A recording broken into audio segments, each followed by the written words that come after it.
This is Barrett Mason reporting from San Antonio, Texas. They always put in the church bulletin that we have these meetings, and we seldom attract one new visitor. 83-year-old Glenn Gettler is president of the Texas German Society, with 20 chapters scattered among East Texas towns. But his North Houston group struggles to attract new members. And I'm just curious why there's not more interest, since we have the meetings right there and when they go to church there, Between 1820 and World War I, nearly 6 million Germans emigrated to America, but in 2017, only about 5,000 bothered to make the trip. So if Germans don't come to America anymore, what happens to German-American heritage societies, those fun-loving booster clubs that help keep the culture alive? After all, some 50 million German Americans live in the U.S. today, more than any other ancestry. Industrious people who brought us bowling, the Christmas tree, frankfurters, and kindergarten.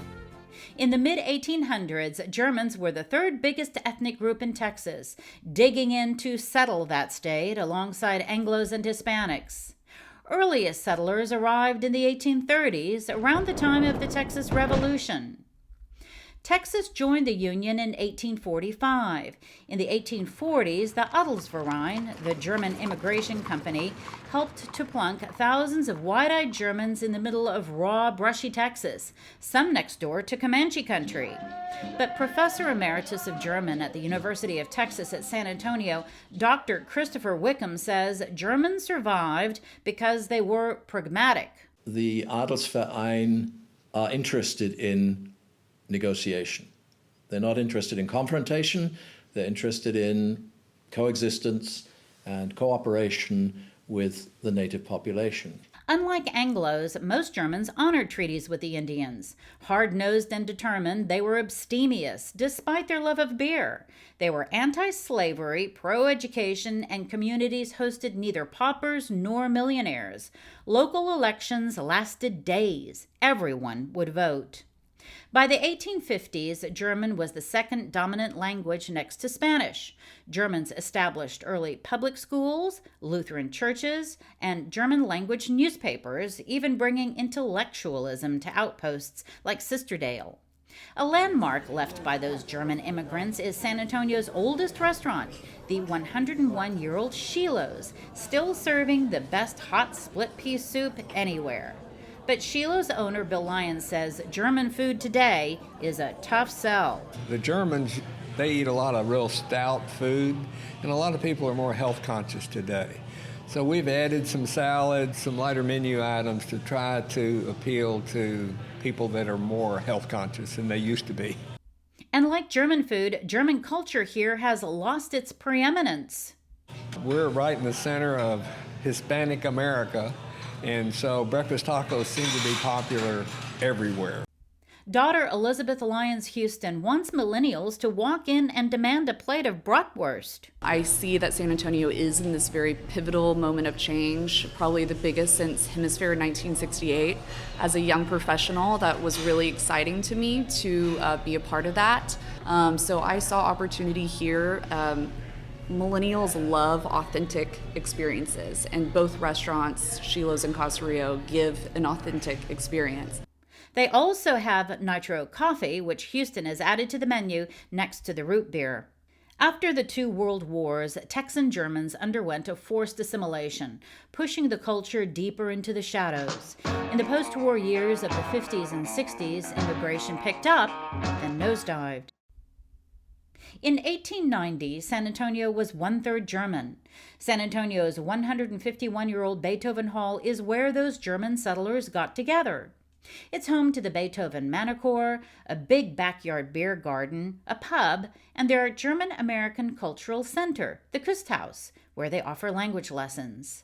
President of Beethoven Hall, Klaus Heide, moved to San Antonio in the 1960s. He almost wasn't president. And to that time, the director of the choir said, well, the Beethoven is probably going to go down the drain because there's not enough German immigration anymore. And it's hard to find singers, German, and it's hard to find members. But new members are coming from unusual places. Neighborhood locals like Rebecca Rodriguez are discovering the old Beethoven Hall.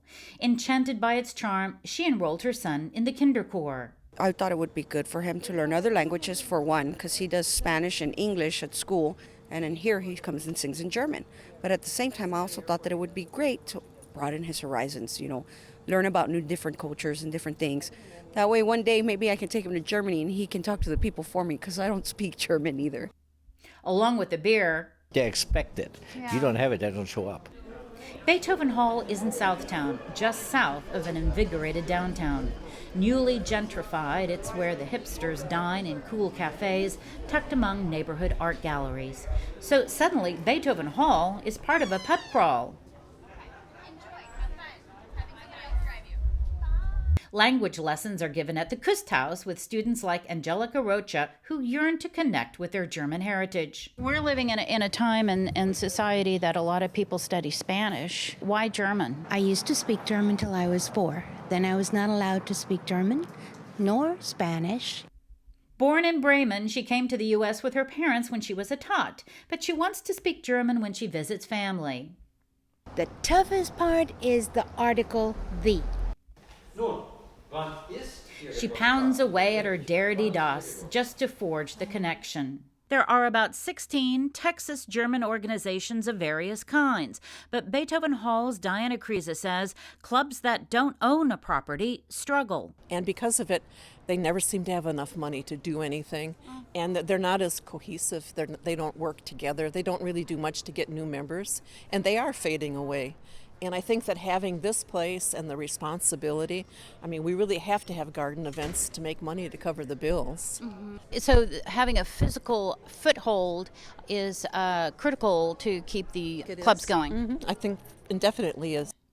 Austin's German Texan Heritage Society are owners of an elegant 2-story building blocks from downtown's state capitol. Because we have a historical building in the middle of Austin, which is unique because we have gardens and it's a beautiful site. People are drawn here. German settlers built the white brick building in 1857. Director Christopher Markley says they inherited it from a doctor, along with his 27 dachshunds. But Vice President Janis Gonzer says their 1,000-person membership had dwindled to about 375. I have a tech background, so for me it was very interesting when I said, I got a specific skill set. We created a new website, which was needed. So we went through that, and then we started doing more regular campaigns on social media, and we were able to capture a lot more of the younger crowds. Markley says their search for new members was on, expanded to the most unlikely types. So one night, we had Rock Oktoberfest, which was at Mohawk, which is a heavy metal bar right next to us. And then we had our traditional Oktoberfest, and then we invited Cheer Up Charlie's to come along. So each group or each member next to our location got to play with us. Mm-hmm. And we got to play with them in the certain of Oktoberfest. And we're going to expand that. And I call it expanding beyond our walls. Let's reach out to the community to include them and get different demographics. At our Oktoberfest, you will see the normal traditional lederhosen and dirndls. At the same time, you'll see somebody with lederhosen that is a punk rocker with a mohawk on his head and tattooed.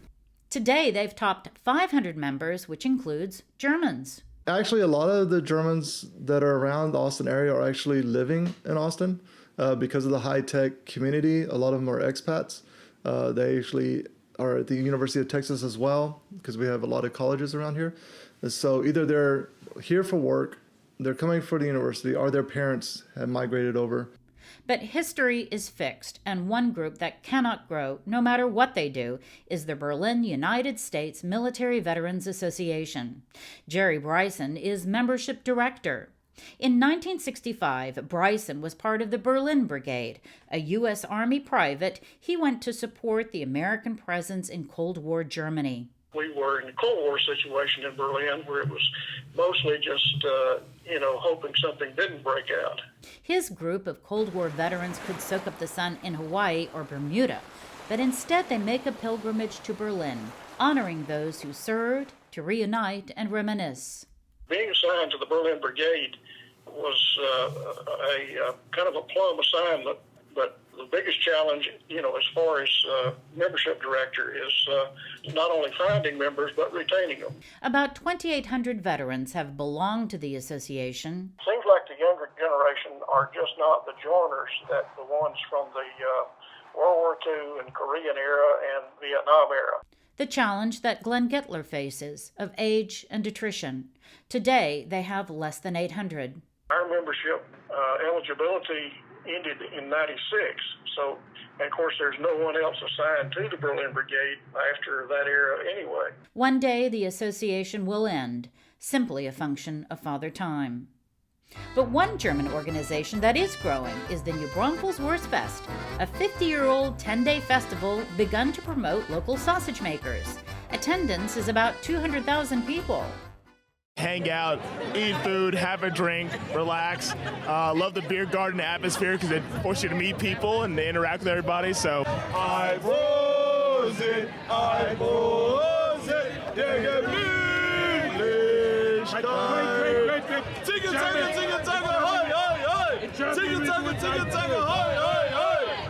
Mason Etheridge wears his light blue and white Oktoberfest costume. Yeah, I actually bought it at a Halloween store, but the outfit itself, it's the traditional Bavarian flag. Oktoberfest and Christmas markets are the rare occasion you'll see German costumes in Texas, but at Wurstfest you'll also see the German traits of order and discipline. Beer is probably a major part of it, but there's a lot of community. And this is a very sort of disciplined, it's not, rowdy or... Yes, definitely. What I also like is everybody's just here to have a good time, no bad vibes. It's more communal and friendly. Very civilized. Yes. Wurstfest Grand Opa Michael Meek says while raising money for charities, organizers support American-German relations. Our founder, Prince Carl, his grave was in disrepair, and so we collected funds here in New Braunfels and went over there and fixed that up permanently. In fact, we just took over a plaque and finished off that project about 2 weeks ago. Wow, I just think it's a marvelous way to keep up a friendship. Yeah, and we're going back over there next April. New Braunfels is named for Braunfels, Germany. In the 150th, back in 1995, we invited 150 people from Braunfels here, and this year we hope that we have 175 go over to Braunfels.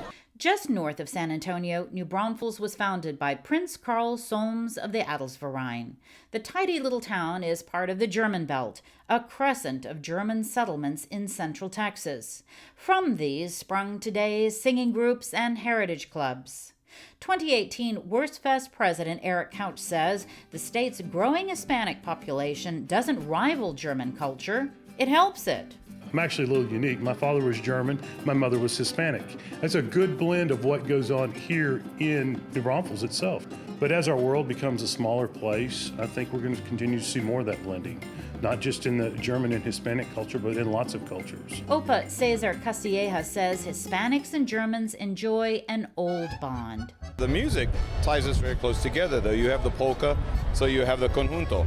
They're very similar. You can ask any of the musicians here that play accordion, play the trumpet. They're going to say, well, I can play conjunto, but I can also play polka. But not everyone is happy about such blending. Fourth-generation German Dorothy Schneider says the German language has disappeared from her town. When were you speaking German with your neighbor? About 15 years ago or so, or? No, 30 years ago. Has New Braunfels changed that much? Yes, ma'am.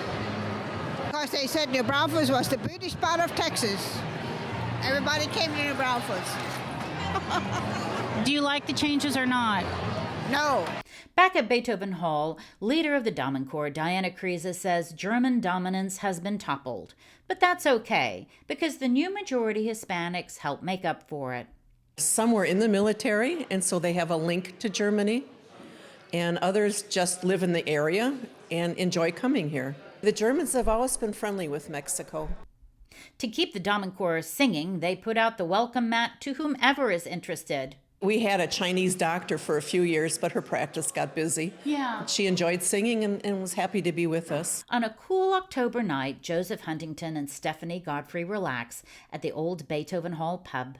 They live in Southtown among the Bauhaus lofts and hotspots, but they enjoy the cozy respite of this place with its dark wood paneling, neon Schlitz signs, and photos of stern German forebears. I mean, it's a place where, if you're a member, you get to keep your Stein here.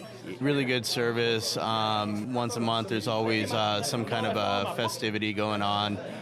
Mostly it's kind of like your cheers. You come down and you just talk about, just random stuff of the day. You'll see a lot of the same members. We were at a happy hour across the street and somebody says, oh, there's a German beer club across the street. And my husband says, we are going to check this out before we go. And they said, you can be a member. And he was like, I always wanted to be a member of a beer club. These aren't corporate franchises measuring beer by the thimbleful. Bobby Johnson says Beethoven Hall has meaning. And why do you think it's important to keep German heritage alive? Because they helped build San Antonio. They're very important to us here in the Hill Country, too. They were such a dominant influence. Absolutely, yes, ma'am. From the 1850s forward. Them have the best beer in the whole world, Germans do. Art Weissler's great-great-grandfather came to San Antonio from Munich. He and his wife visit Germany every year. Can you explain Americans' attachment to the old country? I think it's because of the way the world is getting so crazy now. Going back to the old country where they are more simple and they're not all involved in materialism like in America. Going to the small towns and they're still like it was way back in the early 1900s. And that's where you like to go? Oh, I love it. Weissler, Johnson, and misty-eyed Americans are looking for something, a search that this German Beethoven Hall Christmas market vendor understands. America does not have its own culture as such, so the different people kind of hold on to a little bit of the old culture because people they need something to associate with. That's how it is. People dwell on memories of how it was in the old country a long time ago. German transplant Joseph Virval says sometimes it's more Germanic over here. I think over here you are more German than in Germany. I'm also in the choir in a German walking group, and when we start our meetings with the German and American national anthem, you never find this in Germany. Glenn Gettler's Texas German Society may struggle to attract new members, but it doesn't mean a complete loss of interest. His sons and grandsons download German language lessons. They explore their ancestry online and are planning a trip to see the ancestral home. So what do 20th century social clubs selling 19th century history contribute to the 21st century? Well, they help Americans understand where they came from. Finding out about that secret past is exciting, They get to plug into something larger than themselves. And these jolly groups sell something missing in today's technocratic world: Gemütlichkeit, friendship, warmth, and hospitality needed by any people of any ethnic group in any century. Next door to the symbol of Texas independence, the Alamo, is the historic Menger Hotel, built by those determined 19th century German Texans. Descendant Nancy Menger-Draves says the German influence has ebbed, but their unmatched fortitude helped establish San Antonio, and for that they are remembered. She reads a letter written by her great-grandfather, immigrant Dr. Rudolf Menger, dated October 26, 1869. I have to empty a bottle of wine in hopes that Germany and the United States will exchange ideas. I think it would be to the good of both countries. Mountains and valleys won't come together, but people do.